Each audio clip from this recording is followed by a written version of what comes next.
இப்போ சென்னையில ரெண்டே பேருக்கு நடுவுல தான் போட்டி.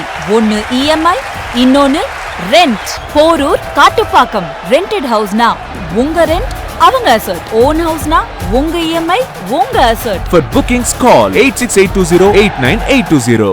Stepstone Viram Phase 2. காட்டுப்பாக்கம்ல premium 2 and 3 BHK apartments. Just 79 lakhs all inclusive.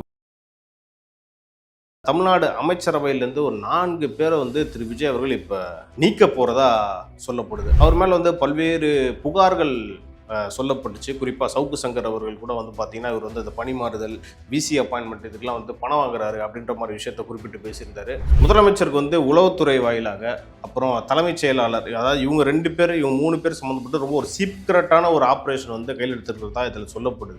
இப்போவே இந்த அமைச்சர்களெல்லாம் நீக்கிட்டா அடுத்த அந்த பட்ஜெட் செஷன் சொல்லப்படுற விஷயம் அப்படியே டோட்டலாக டைவர்ட் ஆயிரும். ஸோ பொறுத்திருந்து பட்ஜெட் செஷன் முடிஞ்சதுக்கப்புறம் இந்த அதிரடி நடவடிக்கைகளில் திரு விஜய் அவர்கள் ஈடுபட போகிறதா தகவல் கிடைச்சிருக்கு.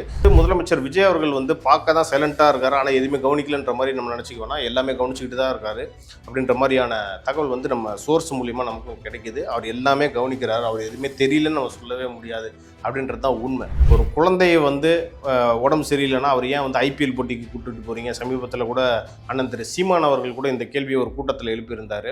ஸோ இதனால் பார்த்தீங்கன்னா ஆரம்பத்திலேயே தாவேக அரசுக்கு ஒரு பின்னடைவை ஏற்படுத்திடுச்சுன்னு சொல்லலாம். அந்த போக்குவரத்து துறையில் ஒரு திருப்திகரமாக இல்லை, சில முறைகேடுகள் அங்கேயும் நடக்குது அப்படின்ற மாதிரி முதலமைச்சர் திரு விஜய் அவர்களுக்கு காதுகளுக்கு போயிருக்கிறதா நமக்கு தகவல் கிடைச்சிருக்கு.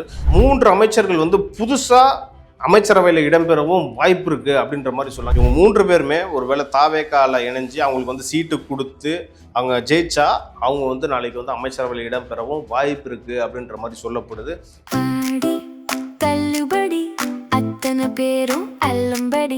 6 முதல் 60% வரை ஆடி தள்ளுபடியுடன் சூப்பர் சரவணா ஸ்டோர்ஸ், சென்னை, மதுரை, கோவை.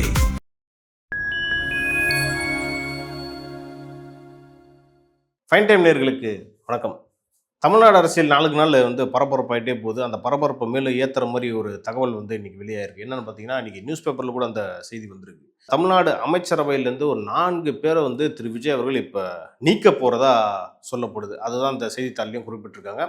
அதில் யார் யாருன்னு பார்த்தீங்கன்னா ஒரு அதிர்ச்சிகரமான விஷயமா பார்க்கப்படுது. முதல் பெயர் விஸ்வநாதன், அமைச்சர் திரு விஸ்வநாதன் அவர்கள். உயர்கல்வித்துறை அமைச்சராக இருக்கார், காங்கிரஸ் கட்சியை சேர்ந்தவர்.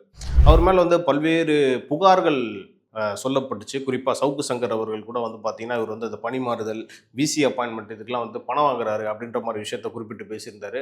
ஸோ அந்த விஷயத்தினால இவர் அமைச்சர் பதவியிலேருந்து நீக்கப்படுவாரா அப்படின்ற ஒரு விஷயம் இப்போ பேசப்படுது. அதையும் தாண்டி முதலமைச்சருக்கு உளவுத்துறை வாயிலாக, அப்புறம் தலைமைச் செயலாளர், அதாவது இவங்க 2 பேர், இவங்க 3 பேர் சம்மந்தப்பட்டு ரொம்ப ஒரு சீக்ரெட்டான ஒரு ஆப்ரேஷன் கையில் எடுத்துருக்கிறது தான் இதில் சொல்லப்படுது. யார் யார் முறைகேட்டில் ஈடுபடுறா, யார் யார் சீக்ரெட்டாக சில விஷயங்கள் பண்ணுறாங்க, யார் யார் கட்சி விட்டு விளக்குனவங்களை தொடர்பில் இருக்கிறாங்க, இப்படி எல்லாமே அவங்கள கண்காணித்து யார் யாரெல்லாம் அமைச்சர்கள் இந்த மாதிரி வேலையில் ஈடுபடுறாங்கன்றதை பார்த்து முதலமைச்சர் விஜய் அவர்கள் அவங்கள அமைச்சரவையில் வச்சுக்கலாமா வேணாவான்ற நிலைக்கு அவர் முடிவெடுத்துட்டாரு அப்படின்ற விஷயத்தை சொல்லப்படுது. அந்த வகையில் ஃபர்ஸ்ட் நேம் விஸ்வநாதன் அவருடைய பேர் அடிபட்டிருக்கு. 2வது யாருன்னு பார்த்தீங்கன்னா பெண் அமைச்சர் ஜெகதீஸ்வரி அவர்கள், விருதுநகர் மாவட்டத்தை சேர்ந்தவங்க. அவங்க கூட பார்த்தீங்கன்னா சமீபத்தில் ஒரு ஆடியோ வெளியாக இருந்துச்சு. அந்த ஆடியோவில் கூட பல விஷயங்கள் பேசியிருந்தாங்க. பல தேவையில்லாத அந்த வார்த்தைகள்லாம் கூட அதில் இடம்பெற்றுருச்சு. இதனால் முதலமைச்சர் விஜய் அவர்கள் அவர் கோவத்தில் எதுவும் இந்த மாதிரி முடிவுகளை எடுக்க போகிறாரான்றதை நம்ம பொறுத்திருந்து பார்க்கணும். ஏன்னா இப்போ 5ஆம் தேதி பட்ஜெட் கூட்டத்தொடர் நடக்க போது, நிதிநிலை அறிக்கையை தாக்கல் செய்கிறாங்க. தாவேக அரசு முதல் பட்ஜெட் கூட்டத்தொடராக இருக்க போது அங்கே என்னென்ன அம்சங்கள் இருக்குன்றதை பொறுத்திருந்தால் நம்ம அடுத்தடுத்த நிகழ்ச்சிகளை நம்ம டிஸ்கஸ் பண்ணலாம். அதையும் தாண்டி இப்போவே இந்த அமைச்சர்களெல்லாம் நீக்கிட்டா அடுத்த அந்த பட்ஜெட் செஷன் சொல்லப்படுற விஷயம் அப்படியே டோட்டலாக டைவர்ட் ஆயிரும். ஸோ பொறுத்திருந்து பட்ஜெட் செஷன் முடிஞ்சதுக்கப்புறம் இந்த அதிரடி நடவடிக்கைகளில் திரு விஜய் அவர்கள் ஈடுபட போகிறதா தகவல் கிடைச்சிருக்கு.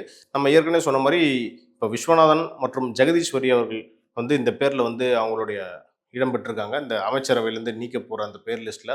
அதில் ஜெகதீஸ்வரி நான் ஏற்கனவே சொன்ன மாதிரி அந்த ஆடியோ சர்ச்சை காரணமாக அவங்க நீக்கப்படலாம். அதையும் தாண்டி பல்வேறு அந்த கட்சி நிர்வாகிகள் அவங்க அணுகுமுறை, அவங்க கூட பேசக்கூடிய விதம், அது சில கட்சியினருக்கு முகம் சுளிக்கிற வகையில் இருக்கிறதாகவும் நமக்கு தகவல்லாம் கிடைச்சிருக்கு. ஸோ அதையும் தாண்டி பார்த்தீங்கன்னா ஒரு 1.5 மாதத்துக்கு முன்னாடி கூட ஏதோ ஒரு நிகழ்ச்சி, அரசு நிகழ்ச்சியில் பார்த்தீங்கன்னா அந்த பேனரில் அமைச்சர் கீர்த்தனா அவர்களுடைய பேர் மேலே இருந்துச்சு. கீழே பார்த்தீங்கன்னா ஜெகதீஸ்வரி அவங்களுடைய பேர் இருந்துச்சு. இதில் ஒரு சர்ச்சையை ஏற்படுத்தி விட்டுட்டாங்க. எப்படி என் பேரை வந்து கீழே போட்டீங்க, அவங்க பேர் எப்படி மேலே போட்டீங்க அப்படின்ற மாதிரி ஒரு சர்ச்சை வந்துச்சு. இதெல்லாமே இயல்பாக இருக்கக்கூடிய விஷயம்தான்.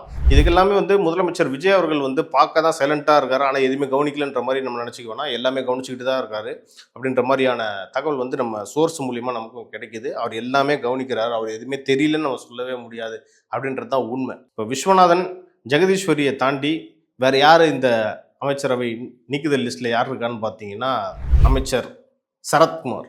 அது மனிதவள மேலாண்மைத்துறை அமைச்சராக இருக்கார். அவர் மேலே வந்து ஏற்கனவே அந்த மருந்து அந்த தொடர்பான அந்த சர்ச்சை வந்து பயங்கரமாக இருந்துச்சு. எதிர்கட்சின்ற மாதிரி எல்லாருமே இதில் வந்து எதிர்ப்பு தெரிவிச்சுட்டு இருந்தாங்க.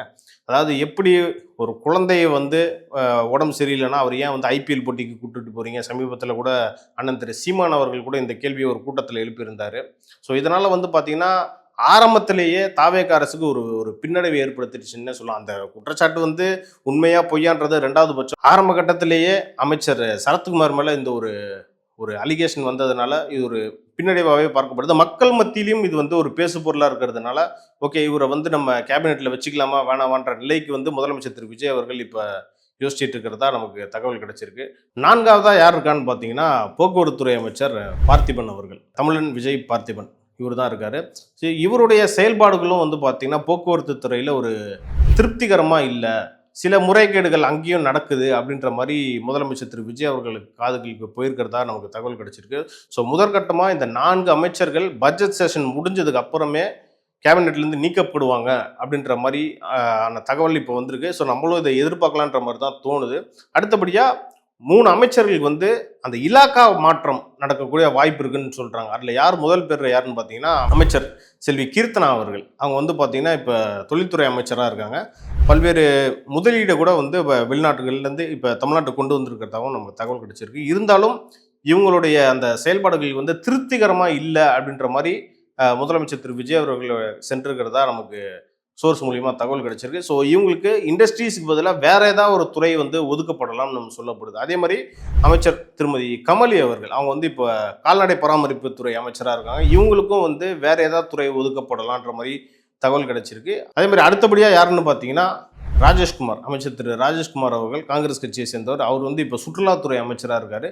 இவருக்கு வந்து ஒரு முக்கியமான ஒரு இலாக்கா கொடுக்கப்படும்ன்ற மாதிரியும் சொல்லப்படுது. ஏன்னா ஒரு காங்கிரஸுடைய முக்கிய முகமாக இருக்கக்கூடியவர் கடந்த ஆட்சிகளில் கூட பார்த்தீங்கன்னா காங்கிரஸ் சட்டமன்ற தலைவராகவும் இருந்திருக்காரு. ஸோ இவருக்கு வந்து சுகாதாரத்துறை மாதிரி, சுகாதாரத்துறையும் ஒரு முக்கியமான இலாக்கா தான், துறை தான், இல்லைன்னு சொல்ல மாட்டேன். ஆனால் அதையும் தாண்டி சில முக்கியமான ஒரு துறைகள்லாம் இருக்குல்ல, அதனால அவருக்கு ஒதுக்கப்படலாம் அப்படின்ற மாதிரியும் நமக்கு தகவல் கிடைச்சிருக்கு. நம்ம எதாக இருந்தாலும் நம்ம பொறுத்திருந்து பார்ப்போம்.